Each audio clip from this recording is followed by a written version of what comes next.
Ẹ farabalẹ̀ kẹ́ gbọ́ nǹkan tí mò ń sọ dáadáa o. Olúwa sọ fún mi pé mò ń rí close down ẹ gba láńsẹ̀sì lọ́wọ́ ẹ̀. Mo rí close down lórí Àgídìgbo radio station èyí tí Alhaji Oríyọmí Hamzat èyí tó dá sílẹ̀. Olúwa sọ fún mi pé àwọn ìgbìmọ̀ kan gbìmọ̀ lọ́wọ́lọ́wọ́. Wọ́n ní nípasẹ̀ mímú tí wọ́n mú wọ yìí, ẹ máa rí wípé ibi tí wọ́n fẹ́ bá ọ̀rọ̀ yẹn já sí òun ni wípé a fẹ́ close down radio station yẹn. Number one, wọ́n dẹ̀ fẹ́ gba láńsẹ̀sì ní ọwọ́ Alhaji Oríyọmí Hamzat. Ẹ kọ́ ti fídíò yìí, ẹ jẹ́ kó rìn. Ẹ fún ọ̀pọ̀lọpọ̀ yìí tẹ́ ń bọ́ta tẹ́ sọ pé ẹ láìka Alhaji Oríyọmí Hamzat, irọ́ lẹ pa o. Ṣàpọ̀ mo ti bọ́ta, mo ti ṣe fídíò kan. Mo ní Alhaji Oríyọmí Hamzat òun ló kó bá Queen Naomi torí ọ̀rọ̀ àpótí ẹ̀rí tó tú. Àwa ò ní sọ̀rọ̀ ká sọ pé kò rí bẹ́ẹ̀. Ṣé rí Ọlọ́run ọba, kọ́lọ́run tó dáríjì ẹ́, Ọlọ́run máa kọ́ fẹ́ kó túbá, kó jẹ́ kó mọ̀ pé nǹkan tó ṣe iṣẹ́ àní kò dáa. Ọ̀rọ̀ àpótí ẹ̀rí tí Alhaji Oríyọmí Hamzat tó lọ tú tó ní ẹ̀rí tí gbẹ́nu sí máa tó yẹ̀yẹ́ ẹ̀rí, Ọlọ́run ní òun náà lòun yẹ̀yẹ́ ẹ̀ lọ́wọ́lọ́wọ́. Ọlọ́run wí pé Alhaji Oríyọmí Hamzat ó ti tú Ọlọ́run wò, Ọlọ́run ní òun náà dẹ̀ ti ti àwọn ènìyàn láti máa tú wò. Ṣùgbọ́n mo gbàdúrà lórúkọ Jésù, Olúwa kó bá mi tú Alhaji Oríyọmí Hamzat, kó bá mi tú sílẹ̀. Ṣùgbọ́n jẹ́ ká gbàdúrà, mo rí close down lórí Àgídìgbo rédíò.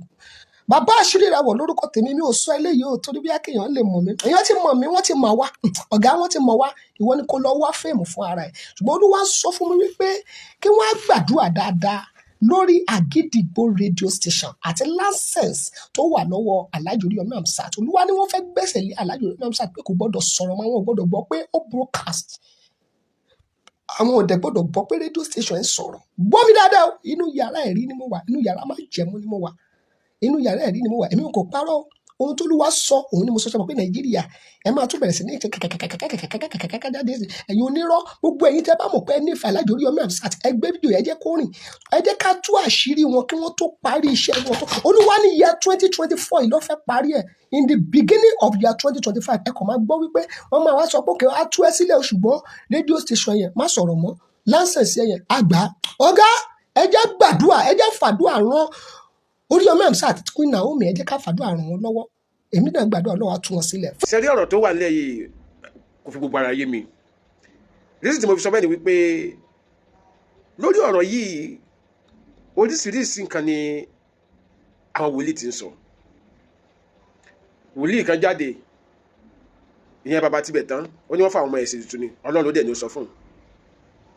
Wòlíì kan jáde, wọ́n ní torí àwọn tó ń bínú olórí Naomi ni, Ọlọ́run wọ́n dẹ̀ ní ó sọ fáwọn.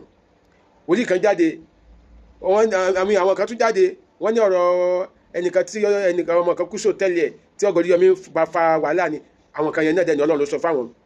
Bàbá ìgbàwé jáde, àwọn ní ọ̀rọ̀ àpótí ẹ̀rí ni, Ọlọ́run ló dẹ̀ sọ fún wọn. Ẹ jọ̀ọ́, báwo lọ́lọ́run kan ṣoṣo tí wọ́n ń fi ìran ọ̀tọ̀ọ̀tọ̀ tó yàtọ̀ hàn oríṣiríṣi àwọn èèyàn fẹ́ lórí nǹkan ìṣẹ̀lẹ̀ kan kò yé wa. Ṣùgbọ́n tí mo máa sọ pé gẹ́gẹ́ bí èèyàn ẹlẹ́ran ara tí ìjọmọ èèyàn dẹ̀ máa ń jọmi tó dẹ̀ tí mo dẹ̀ cherish ìjọmọ èèyàn gangan humanity dáadáa. Ó ní wípé bàbá tẹ́ ń wò mí, bàbá mi inú Olúwa, tó bá yẹ pé lóòótọ́ lọ́lọ́run sọ fún ẹ̀yin wípé ọ̀rọ̀ àpótí ẹ̀rí ló fà á tí nǹkan tó ṣẹlẹ̀ fi ṣẹlẹ̀, èmi ìbá ní kẹ́ ẹ wá ọ̀rẹ́ ẹ bá wọn sọ̀rọ̀ lórí ohun tó máa jẹ́ solution. Pàápàá lórí ọ̀rọ̀ pẹ́ sọ pé wọ́n máa gbé nǹkan mi tó máa ṣẹlẹ̀ tó máa ní í ṣe pẹ̀lú license radio station wọn. Ẹ jọ̀ọ́ sà, mo lérò wípé